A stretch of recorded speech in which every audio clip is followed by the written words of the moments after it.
Ciao ragazzi, e come sempre eccoci qua. Questa sera vi faccio vedere come sostituire i tubi del freno anteriore e posteriore. Io ho già su degli altri tubi, vabbè, vi farò vedere come sostituirli con degli altri. C'è chi arriva dall'ABS, quindi deve togliere, se vuole mettere i tubi con il freno diretto anteriore su anteriore e posteriore su posteriore, come nelle specialistiche. Attualmente con l'ABS voi frenate o col pedale o con la mano, arriva alla centralina che avete sotto, in mezzo alle gambe, e dalla centralina partono i tubi e arrivano all'ABS. Se decidete di toglierli in modo da avere il tubo diretto, e l'ABS ovviamente non vi serve e quindi avete il tubo diretto, questa sera vi faccio vedere come fare.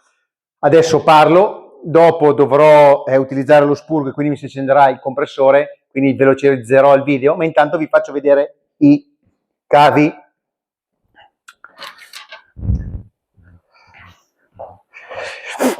I due cavi sono questi, uno è l'anteriore, ok, parte bassa e parte alta, e uno è il posteriore, ok?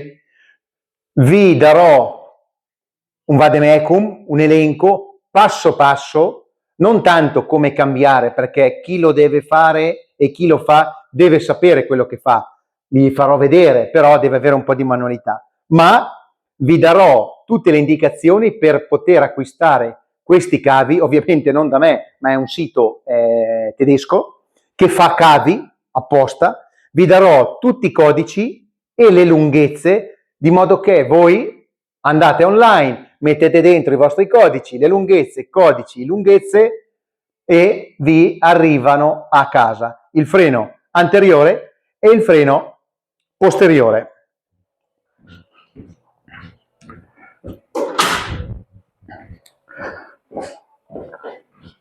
Allora, io parto subito. Ho questo dispositivo, lo trovate anche su Amazon a 15-20 euro, una bazzecola. Viene collegato il compressore, questo viene collegato allo sfiato, va in depressione, serve per spurgare o per aspirare l'olio che c'è all'interno, così non vi va e non sporcate da nessuna parte. Il contrario, però, vi serve un tubo e un compressore. Questo è un modo. C'è chi lo fa, apre, raccoglie, tubo, ci sono tanti modi. Questo io lo faccio così. Costa poco, rimane qua dentro, non sporco, è una bella cosa.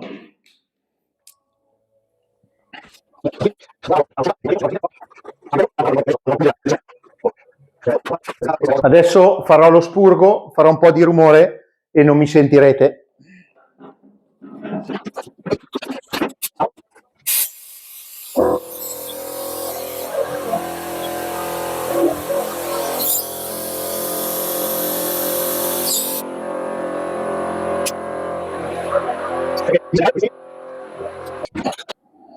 Ci ho messo sotto un pezzettino di carta perché ovviamente un pelo di olio esce, vedete, sono uscite 2 gocce d'olio, esce comunque.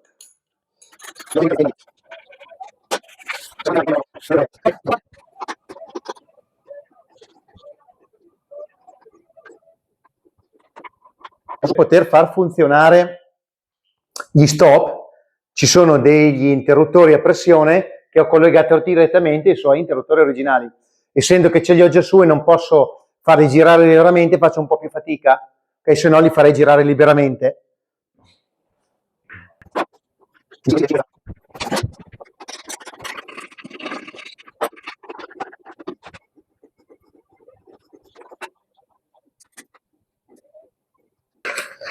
Ho dovuto togliere la pompa perché ho su questi interruttori che servono per accendere i fanali, però è un attimo.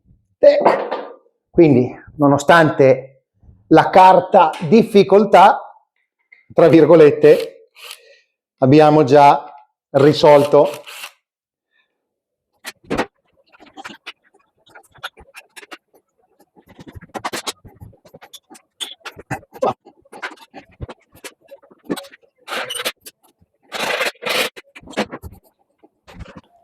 Ovviamente lo faccio passare all'interno tra lo spurgo e la pinza. Qua volendo posso già stringere. Io lo tengo un po' staccata dalla pinza e un po' staccata, la tengo in mezzo.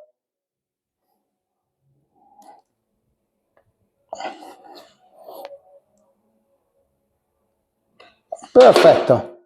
Qua è a posto. Qua è a posto.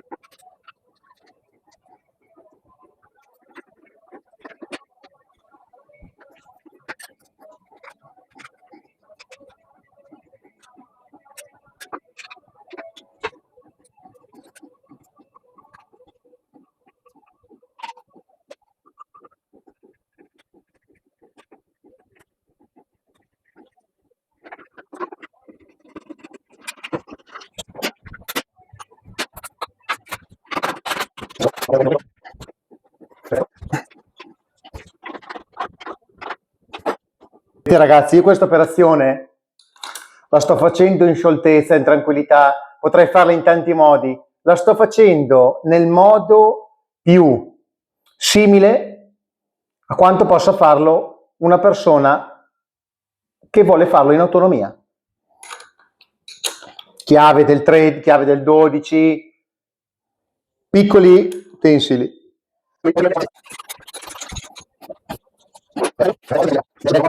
Qua è molto distante dal freno a disco, cosa importante, onde evitare che il disco vada a tagliare il tubo, ma abbiamo 5 centimetri a volontà.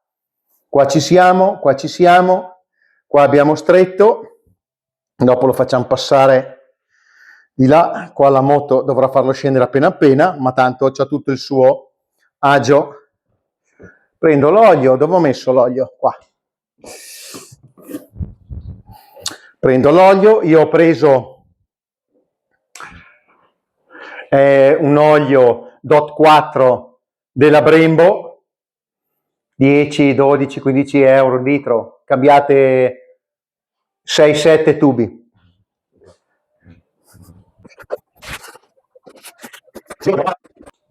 Io gli attacco ancora questo dispositivo perché mi è comodo, in quanto mi aspira, gli do olio sopra, quando il circuito è pieno mi tira fuori le bolle in autonomia, mi è comodo.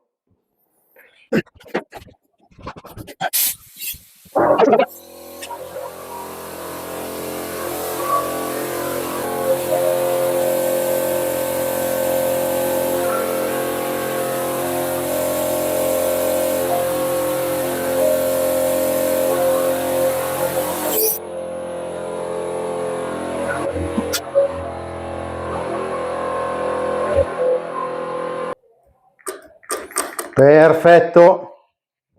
Quindi l'anteriore è stato sostituito alla sua lunghezza, dopo lo andrò a regolare, ma tanto corre all'interno, è libero di muoversi, lo fascetterò qua. Adesso faccio il posteriore.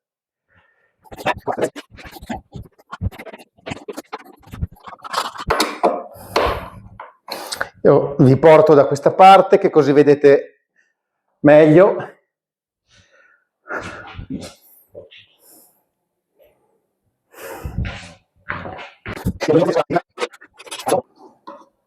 Questa l'ho messa per proteggere la pompa da eventuali impatti.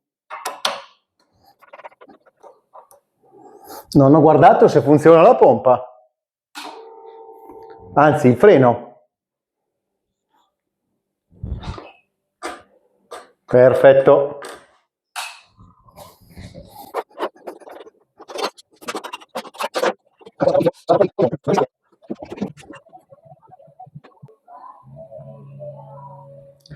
Ragazzi, mi sa che questo non lo riesco a sostituire perché io ho già collegato il cablaggio e il cablaggio l'ho già fatto e l'ho già integrato all'interno e mi risulterebbe un'operazione assai lunga.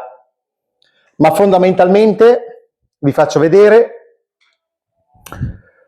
questo è il cavo, ripeto, vi darò il codice. Qua sopra ci sono i pulsanti a pressione, perché? Perché non avendo più l'ABS, quando voi premete i freni, se no non vi si accendono non vi si accende la luce posteriore. Con questi li trovate il link sul mio sito, li potete tranquillamente integrare con i due connettori che ci sono per l'ABS e quindi vi va sia l'anteriore che il posteriore premendo il freno. Io adesso l'ho già cablato perché per montarlo deve girare tutto il cavo, avendolo già bloccato sopra non riesco più a svitarlo, dovrei smontare la moto, insomma dovrei fare un'operazione un po' lunga, smontare il filtro, l'ho già messo in posizione, quindi dovrei smontare tutto solo per farvi vedere perché l'ho già montato, ma fondamentalmente questo è il cavo che va da qua alla pompa. Stupidata. Lo rimettiamo su.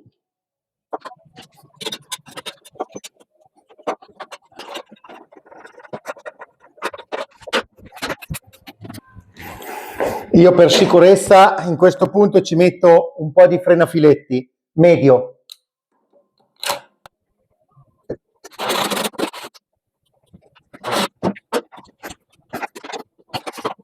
Allora, avete visto che l'operazione è abbastanza semplice, quindi vi darò le indicazioni per acquistare i cavi anteriore, posteriore.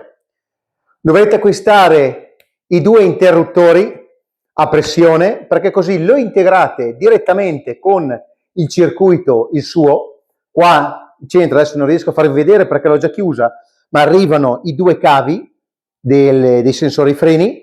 Voi avete i cavi degli interruttori, li collegate, chiaro?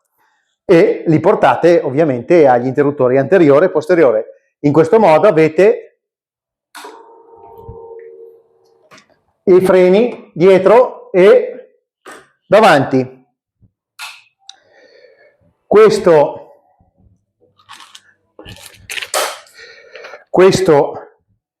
è dove ho acquistato i cavi, ma inutile che cercate di zoomare e vedere. Vi farò un elenco con tutti i codici perfetti, esatte, lunghezze, così non sbagliate.